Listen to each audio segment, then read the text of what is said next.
We're here at the Sustainable Water Resource Conference and Exhibition. I'm talking to Wayne Duvenacher, CEO of Avis. Wayne, thanks for your presentation today. You've embarked on a green journey that's admirable. Tell us briefly what that's been about. Well, it's been about understanding our impact on the environment, but seriously looking at it. We've done a lot of good work over a number of decades in conservation, but I don't think we're doing enough on our impact on the planet. And we really simplified it. We didn't want to overcomplicate it, otherwise we never get started. And we set out the understanding our impact of water use and greenhouse gas emissions, electricity use, and seriously understanding that and measuring it and reducing both of those consumptions. And we've come a long way. We now recycle 75 million litres of water a year.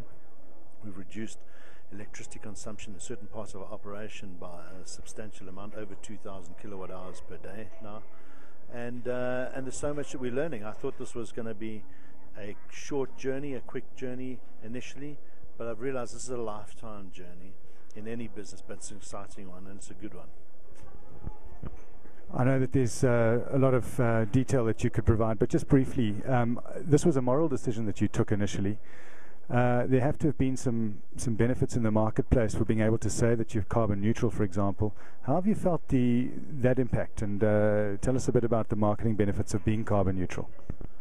Well, I guess there are, and we have marketed the fact. I think you've got to talk about what you do, otherwise. And I was at a talk once where somebody said at the end, "Gee, there's so much you're doing, but nobody knows about it." So you've got to talk about it, but you've got to be very careful not to greenwash. There's an envelope; you can't push too far there.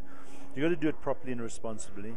Our customers love it, but generally speaking, they're not prepared to pay anything more for it. So we have to still compete as normal, and I think that's great. We shouldn't expect a price to be paid. We've got to have our rates competitive with everybody else.